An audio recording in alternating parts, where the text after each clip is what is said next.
Olá você que nos acompanha, esse é o seu jornal antijurídico especial Merdocracia Neofascista, para falar sobre a decisão inédita do Tribunal Superior do Trabalho, afirmando que os motoristas de Uber não são funcionários da Uber, as conclusões da Corregedoria da Polícia Militar sobre os 9 jovens mortos naquele baile em Paraisópolis no final do ano passado, e também sobre a indústria da vigilância, câmeras de reconhecimento facial, um pouco de América Latina e, claro, sistema prisional. Todo mundo indo pra Disneyland, empregado doméstico pra Disneyland, uma festa danada. PM da Bahia do PT. Precisa falar mais alguma coisa? O senhor é servidor do IBAMA, o senhor não tem essa autoridade, peço desculpas. Então tá, o senhor está preso. Não. Ela queria dar um furo. Esse país é verde e amarelo! Se você assistiu ao episódio anterior, Fim dos Tempos, você viu que eu falei muito sobre a Uber e a relação dela com processos de criminalização da pobreza através das configurações ali do aplicativo que demarcam determinados territórios e bairros da cidade, coincidentemente sempre pobres, como zonas de perigo. E também como que isso influencia na estigmatização dessas comunidades e reforça presunções e estereótipos de criminalidade, associando isso exclusivamente às periferias, bairros carentes e favelas com populações majoritariamente negras. E foi só falar da Uber que de lá pra cá, o Tribunal Superior do Trabalho acabou decidindo que os motoristas da Uber não são funcionários da Uber.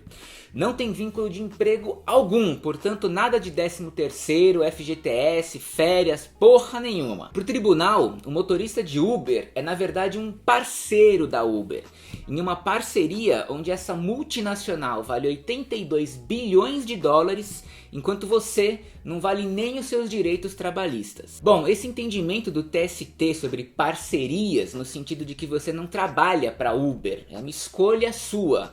Afinal, você faz seu próprio horário e acaba se sentindo verdadeiramente dono de si.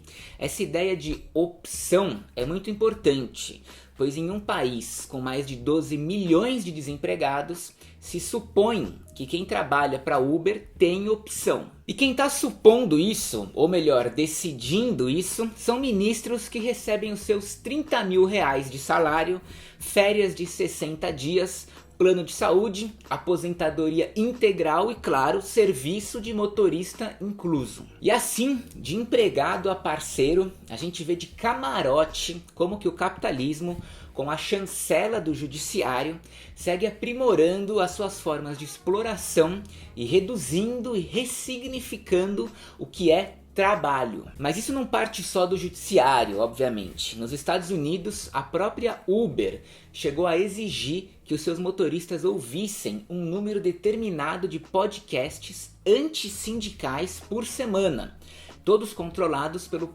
próprio aplicativo da Uber. Resumindo, olha que maravilha! Além de ter empregados e não arcar com nenhuma despesa trabalhista, já que os seus funcionários se veem como empreendedores, você tem também um judiciário que acha isso completamente ok. Além de 0 custos com seguro de carro, impostos e inspeções veiculares. Então olha que onda, no neoliberalismo, quanto mais à margem das leis, mais inovadora é a empresa. Todo mundo se vê parceiro de um aplicativo, sem conceber que é justamente essa tecnologia disruptiva, uma condutora elementar da desigualdade em vários setores. Por falar nisso, quando a gente pensa em tecnologia e em aplicativos, para além de entender como que eles funcionam, é necessário também pensar em termos de história e em termos de consequências. E se perguntar de onde vieram esses aplicativos, quem projetou eles, para quê e quem sustenta e investe neles. No caso da Uber, dica: entre os principais investidores estão SoftBank, Google, Goldman Sachs e o governo da Arábia Saudita, que injetou 3,5 bilhões de dólares na empresa, sendo considerada a maior transferência bancária já feita na história do planeta Terra. Mas agora veja só você as mensagens nada subliminares desse modelo neoliberal que foi o Parasita, levando o Oscar para casa, retratando justamente um país de capitalismo tardio e desemprego estrutural. E mais, nas palavras do próprio diretor do filme, Bong Joon-ho, o filme é também sobre as mirabolantes equações da engenharia econômica neoliberal, as quais pretendem encaixotar a realidade em fórmulas econométricas que sempre apontam para o melhor dos mundos, mas costumam resultar em catástrofes sociais. Do Tribunal Superior do Trabalho e da festa do Oscar, vamos agora para a Corregedoria da Polícia Militar de São Paulo, que chegou à conclusão nessas últimas semanas que os 31 militares que atuaram naquela trágica ação policial durante um baile funk em Paraisópolis, onde 9 jovens foram mortos, não cometeram nenhum tipo de irregularidade e que na verdade esses policiais agiram em legítima defesa. Então veja só você que para nossa polícia militar o conceito de legítima defesa ele é bem extenso. Inclui desde encurralar e espancar jovens em vielas, até brincar de emboscada e com um sorriso no rosto agredir pessoas aleatoriamente, passando, é claro, pela legítima defesa contra veículos estacionados. Mas o mais chocante é, sem sombra de dúvidas, englobar nessa legítima defesa o assassinato de jovens por asfixia. Então, se isso é a polícia militar se defendendo, imagina só se as ordens fossem para matar. Agora, para ilustrar ainda mais a elasticidade da legítima defesa em São Paulo, o que viralizou também nessas últimas semanas foi essa cena aí, de uma mulher grávida sendo agredida e imobilizada por um policial com o joelho na barriga dela. Tipo, em que contexto que isso seria aceitável, não é verdade? A justificativa para isso tudo, de acordo com o policial, foi que ela o xingou sem motivos, de filho da p... e verme. Havendo assim, aspas do policial, a necessidade de técnicas policiais e força para jogá-la ao solo. As testemunhas que estavam ali e que inclusive registraram aí o que aconteceu, contaram que na verdade a mulher grávida foi filmar esses policiais enquanto eles abordavam um jovem à procura de drogas e que ela desconfiou, com razão, que esse jovem poderia ser vítima de algum abuso. Então ela resolveu filmar e deu no que deu. Mas ainda tão absurdo quanto tudo isso foi o governador João Dólar, que postou nas suas redes sociais sobre o ocorrido e alegou que a mulher teria resistido à prisão por tráfico de drogas. Acusação que não foi feita nem pela polícia militar, nem pela polícia civil e nem se fosse verdade. Que tipo de pessoa passa pano por uma mulher grávida sendo agredida por um militar por causa de drogas? Como se isso fosse algum tipo de justificativa. O ponto é que os abusos e a violência contra a mulher extrapolam e muito a atuação da polícia militar. O último relatório mundial da Human Rights Watch, por exemplo, teve como destaque o fato do judiciário brasileiro ignorar a decisão do STF que estabelece a prisão domiciliar em vez da prisão preventiva para mulheres grávidas. O resultado é que atualmente são milhares de mulheres presas e grávidas aguardando julgamento atrás das grades e ninguém tá nem aí pro fato disso ser completamente ilegal. Então essa joelhada na barriga é só a ponta do iceberg de todas as violências que o Estado pratica contra as mulheres. O que me remete a uma respeitável decisão de um jovem juiz chamado Jerônimo Franco Neto, que mês passado foi bem franco e desabafou em uma sentença dizendo que vivemos em uma merdocracia neofascista. Errado ele não tá, e fica aí a jurisprudência que deveria embasar todos os julgamentos desse país daqui pra frente.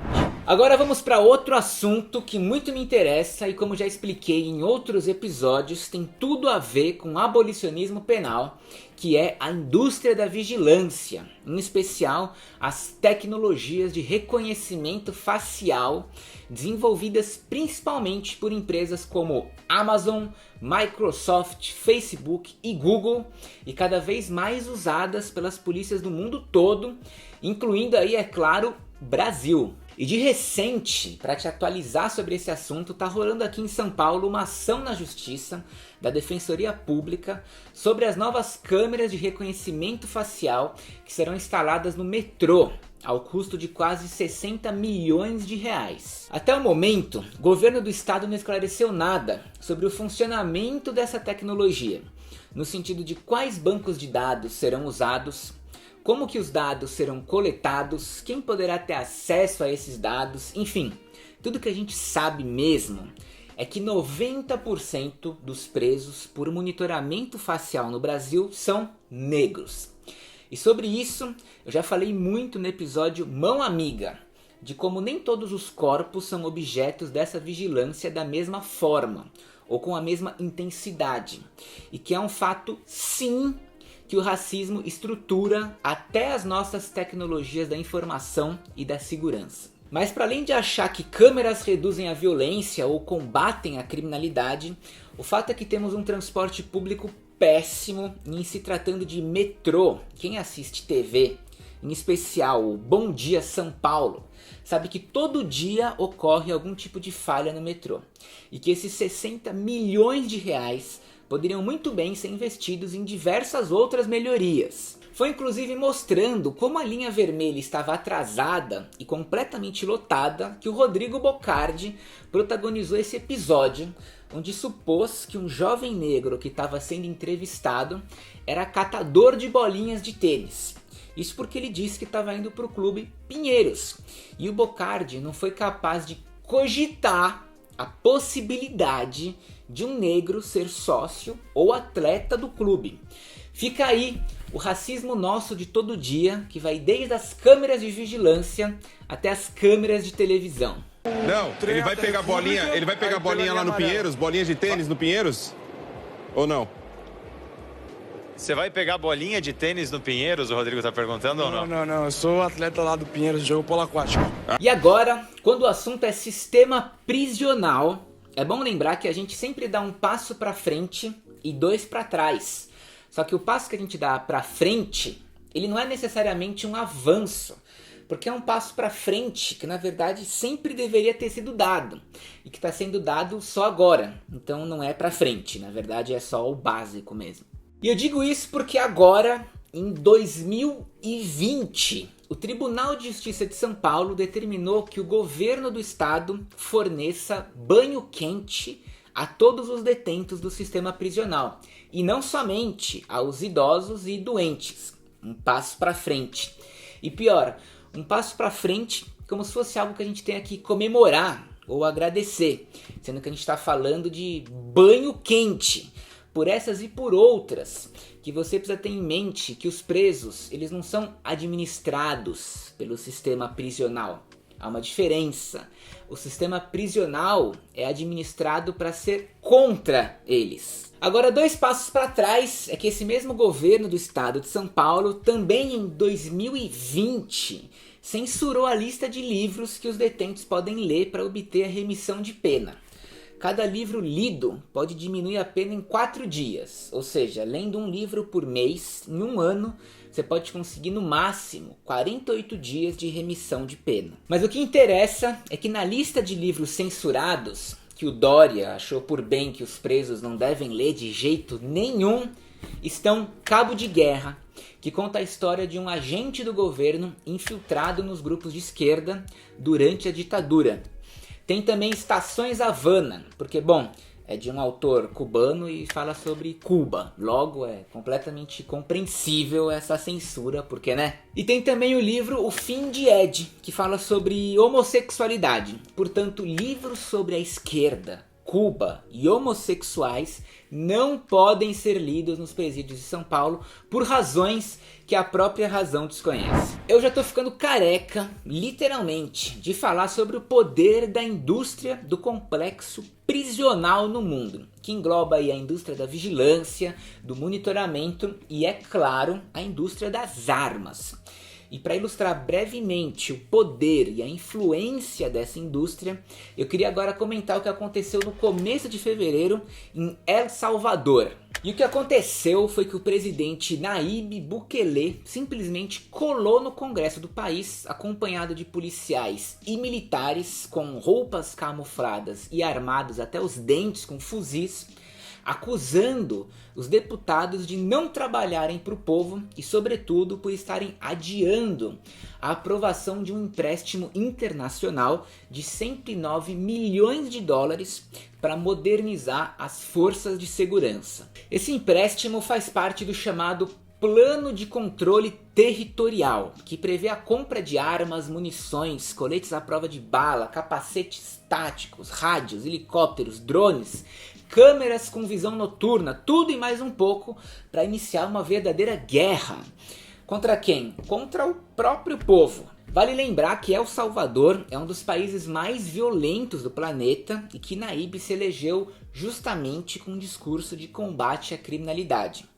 Após essa encenação de golpe militar, pedindo educadamente e quase que sem pressão alguma para que os deputados aprovem o tal financiamento milionário, Nayib disse que não passou dos limites, já que ninguém foi agredido, não houve disparos e nem feridos, e que se ele quisesse, teria tomado o controle de todo o governo naquela mesma noite, mas ele não quis. Então veja só você que o que a gente pode chamar de democracia de El Salvador até que está bem barata. Ao custo aí de 100 milhões de dólares da indústria do armamento, o presidente já ensaiou seu golpe de Estado para sentir o mercado, a força da oposição e a reação dos Estados Unidos, da ONU, da OEA e da Igreja. E o resumo da ópera já está aí. Da decisão do Tribunal Superior do Trabalho de que os motoristas de Uber não têm vínculo algum de emprego com a Uber,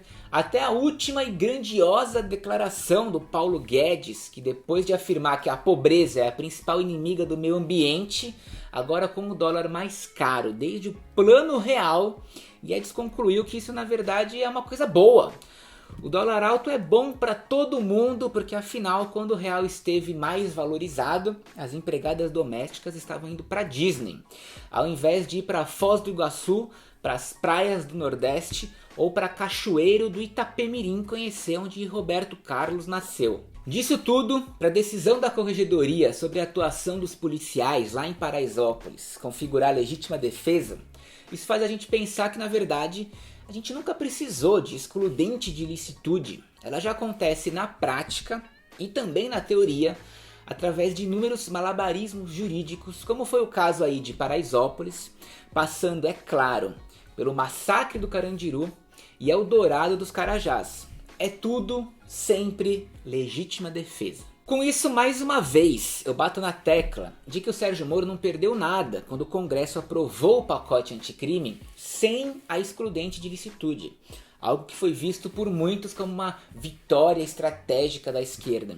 Tudo que ele não conseguiu foi formalizar algo que já existe. Na prática, ele nunca perdeu. No mais, antes de encerrar esse programa, eu queria agradecer aos fiéis colaboradores do nosso canal que mantêm o Jornal Antijurídico em pé e dizer que, porra, fez 20 graus na Antártida. Ecossocialismo ou extinção. E também vamos pro sorteio do livro desse programa, válido para todos os apoiadores, que é esse livro aqui, ó, Em Busca das Penas Perdidas. Um clássico dos clássicos do Zafra. E se você, porra, curte criminologia, abolicionismo, história, esse é o livro, cara, não tem nem o que falar, é indispensável, é essencial e é o livro que vai ser sorteado. E se você acompanha o Instagram, saiba que o sorteio rola por lá. Mas se você não tem Instagram ou não me segue, eu vou mandar um e-mail pro vencedor, fique tranquilo, beleza? Valeu, falou!